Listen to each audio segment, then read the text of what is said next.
What is Reality Way? The path of life, first formalized and formulated by Dr. Gabriel through the practices and experiences of which man reaches the state of grace, the realization, the reality referred to by many older spiritual traditions.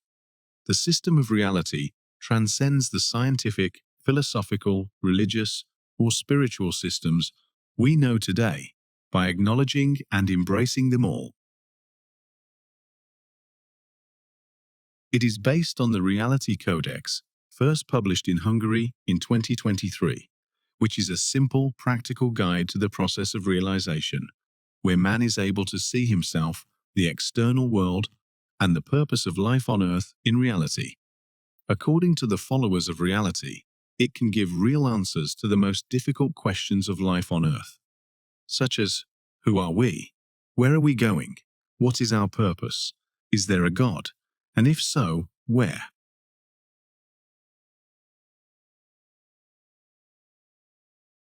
What should we do when somebody close to us are dying?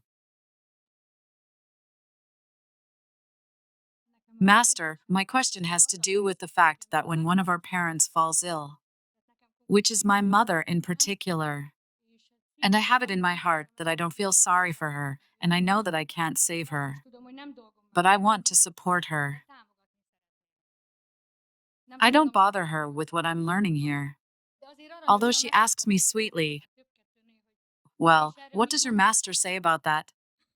So I say it carefully. I have nothing else to do, but I know I need to love her. I have to support her somehow. Now, for example, she will have to go to hospital, and so how can I encourage her?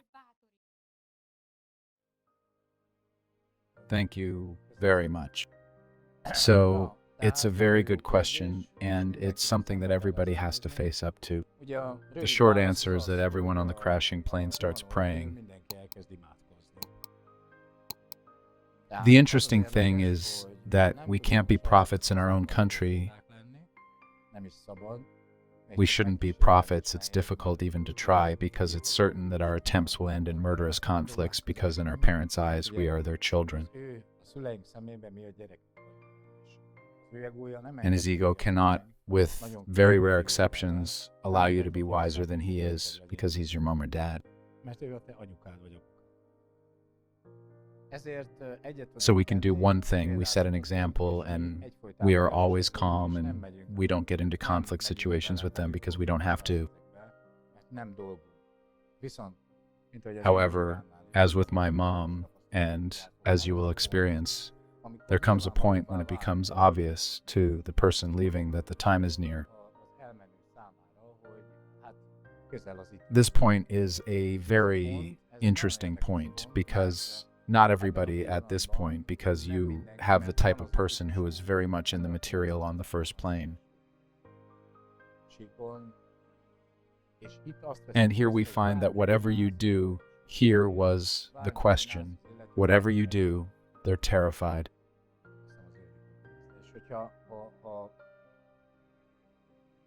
You simply can't touch it because it is so identified with the material that it is terror, terror, terror. This dread will always be a kind of painful transition, unfortunately quite difficult without experiences and experiences. All we can do in this case is to be there for him. You should never serenely perceive that the person leaving is hurting you because then you will be hurting twice. He's afraid to go and he's sorry for you that he's hurting you, so we can take half the pain away if I stay calm and accept it. And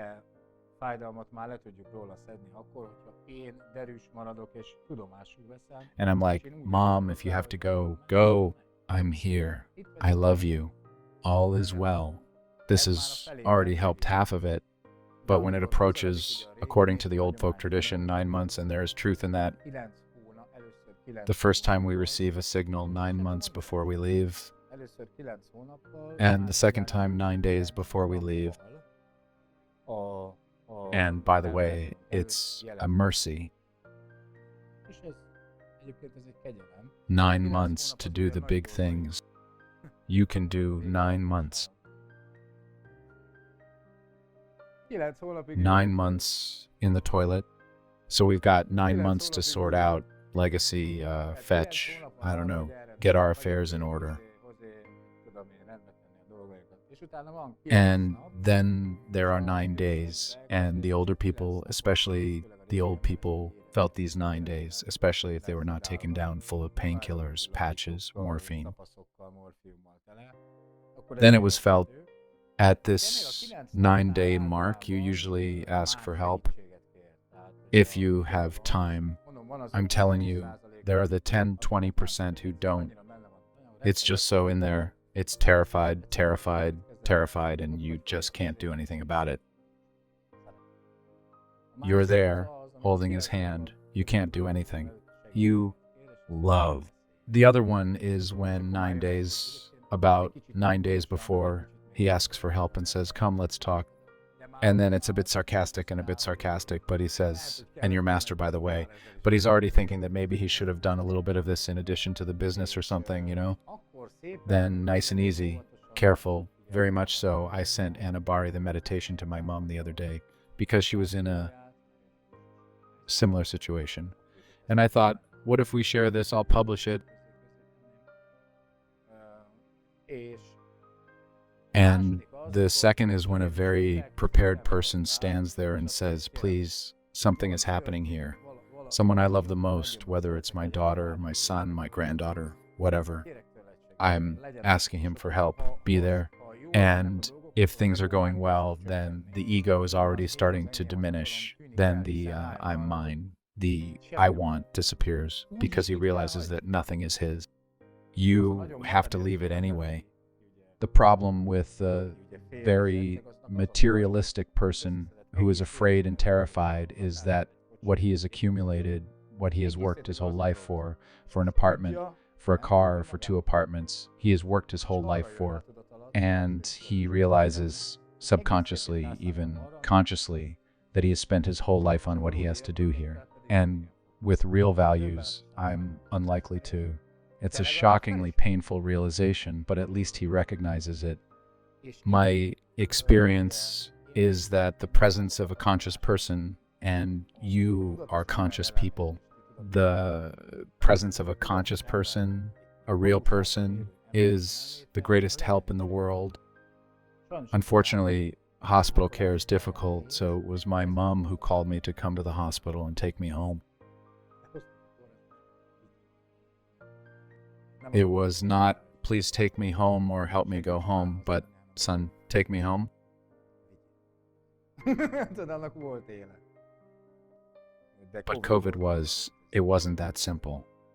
If we can do that, I find with my friends and acquaintances that many people have shied away. Many people have shied away from the opportunity to be there for their mom and dad because the ego is afraid of it.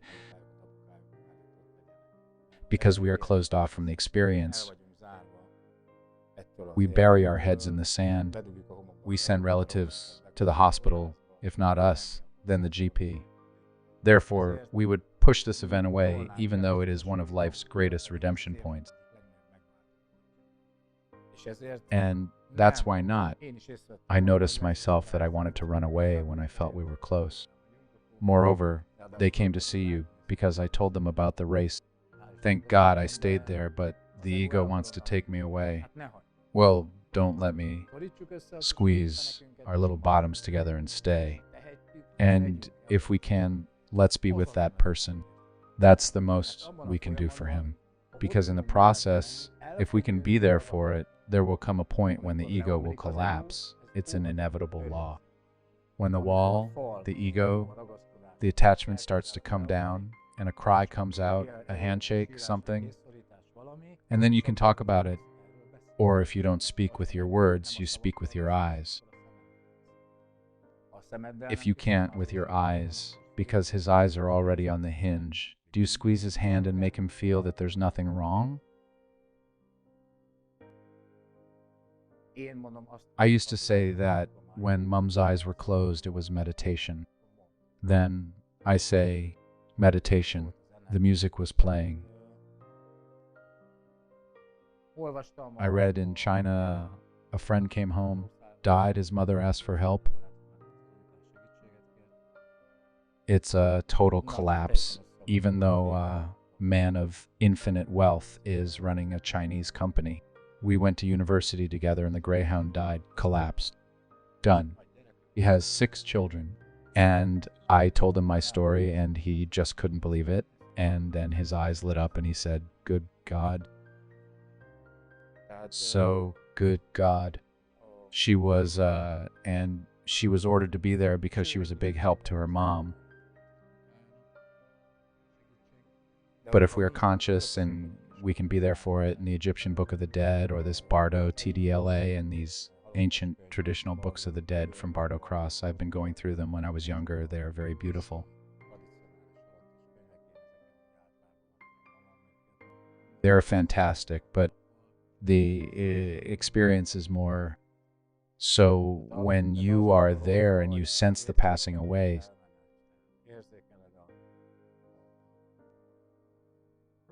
So you sense the presence and you sense that there really is no death and death can become a ritual, a celebration through you because you are there and you can take away the fear because your presence causes the fear to disappear. Subconsciously, every parent wants their child to be there because he was there when his child arrived. So the rule is that it would be right for the child to be there when the parent goes. A mirror.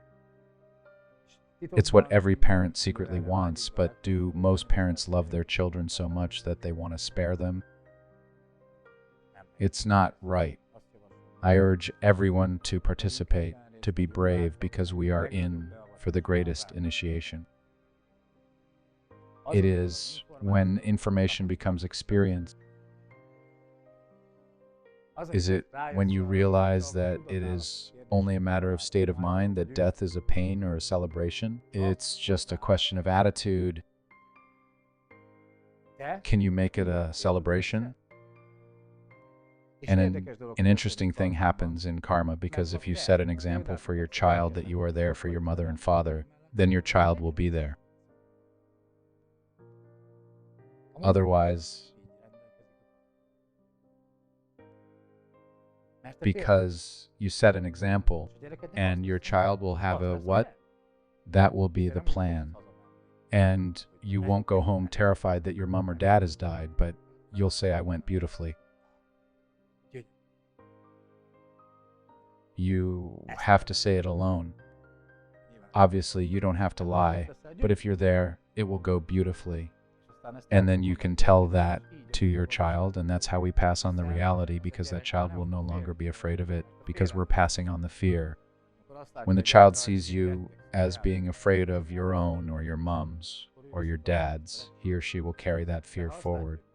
But if he sees that you're going along with it and you say, "I've got to be there, kid, hooray, it's a holiday, we're going," it will be natural for your child. That's just the ego wanting the child to cry when we leave. In reality, it is good when you are happy and joyful.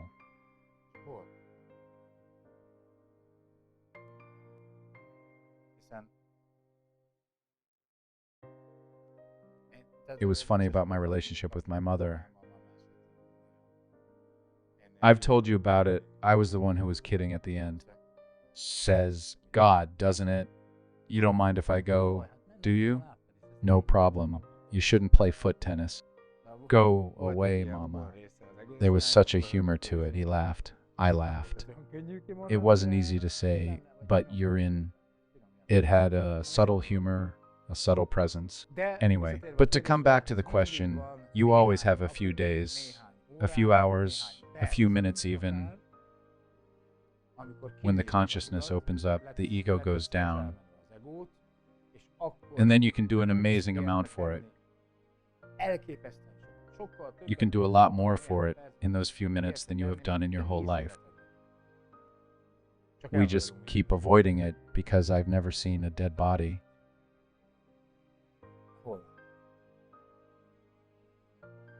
And the hospital, and now I've heard the story that the hospital won't release it. How can you not go home? Legally.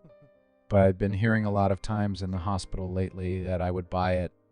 The end is here. That's exactly what I'm asking for. Well, okay, but it wouldn't have been in COVID's day. Anyway, I won't go into details. It's just the way it should be. Yes.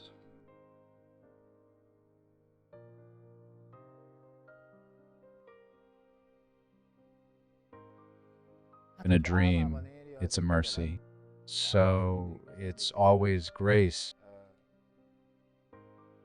How can I put it? The one who's I was thinking of my mom, by the way, my mom, right? So this is the fear that, unfortunately, not only the materialist fears, but also the religious one. Not all religions are Buddhism, Hinduism, but unfortunately the Jewish religion, the Christian religion, the Catholic Christian Reformed religion, less so. But they are also afraid because we are based on wrong information. Because nobody can live, let's be honest, with 100% observance of the 10 Commandments, right? Well, I'll do everything, but don't covet someone else's wife. Okay, I'm kidding. Anyway, you can't live your life without ever fibbing. You just can't. That's why a lot of religious people are terrified of hell, of what will happen, of judgment, etc. This is a problem with our presence, and I say if it's coming, we should spend as much time as possible with it. Are you in hospital now? No, at home. Be there as much as you can. And if we're in the mirror sphere again, if he sees that we're not afraid, that we're confidently there in that sense, and you're unshakably aware that life cannot pass, then that's a subtle confidence.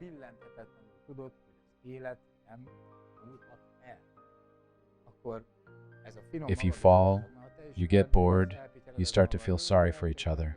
At that moment, his ego will explain that he is right. If you're there and you keep hitting it with the humor, I'm practically sorry to say it, but you're left with this serenity, this transcendent serenity. That's the greatest strength because his ego won't be able to handle that, and you can give him that certainty in the last moments. That you are certain of it, and at the last minute he wants to believe it because everybody wants to believe it, and because everyone is looking for this redemption. This is the purpose of our life, to redeem ourselves. In the last moments, there is a good chance to redeem the person who is leaving with our redemption. But if we fail, this is our test. That was my rehearsal when my mom was there for me. I knew I was in the process of initiation. We don't get involved in each other, but in these situations, yes, can you control your mind? Can you stay present? Can you stay cheerful? Then we have the test. We'll talk about it now. And then life will test whether you think it's just you, or whether we're sitting here as a pint of pewter, or whether we have certainty. Because if we have certainty in it, then we can pass that certainty on to the departure.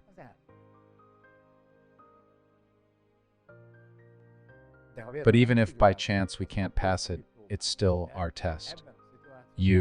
In this situation, I said it's very difficult. I just told this guy I was just throwing backflips. We sat down in one of these restaurants and we were talking, and I said, listen, my very good friend, his name is Rupert. He's an endlessly intelligent guy. And then they said, listen, well, is your mom here now? Do you understand? Is your mom here? But I'm telling you, you'll take it now. But there is none. No, I said, listen to me. The next moment, your mom dies. The very next moment, her death is an illusion. You call after a week. Friday, that was worth it. The incident happens. The next moment, it exists only in my mind. I know it's difficult. But from then on, it was just my own mind doing the file. Because I maintain the image that he does understand. But in fact, it no longer exists. That moment has passed. I suffer because my mind insists on that moment. But in the next moment, if you are present in reality, there is no death. And I won't say anything strange in the moment before. Once you understand this, you realize that death is an illusion because it is neither in the moment before nor in the moment after. Only in those few seconds. But the seconds before and after are an illusion. Is it tangible? Well, he's still alive. Physics of the plane. In reality, everyone exists all the time, even now. But he existed on the physical plane before, then he left the physical plane. There was a second when he said, "That's it. That's all." But now your mother's death doesn't exist, yet she's dealing with it. After that, it won't exist, and then the question will be, are you doing it right? Why? Because the mind is forward now, and then it's back. But if you understand the reality, understand the present reality, then you will realize that your death is also an illusion. Because he's not here now, and then it won't be here. Is it tangible or very difficult? But if it is irrefutable, which I say it is, there is no way you can do it. And if you don't know it's real, so death, that's why Jesus said it's a false death. They've turned this fish upside down, that it's a false death. There's no death because, in fact, in the present reality, there is never a death.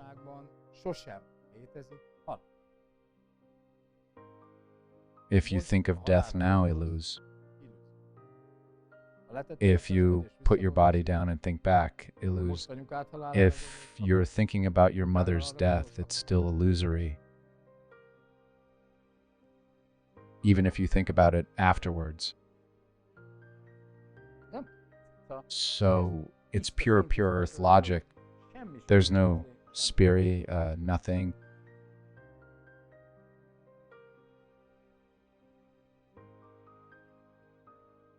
I would also add, lastly, the rule of law court, that the ridiculous thing is that if we are present and looking at the chart, if we have been through the school of life, and one of the regulating instruments of the school of life is disease, because if we are very off track, we will signal it. It is built into the system.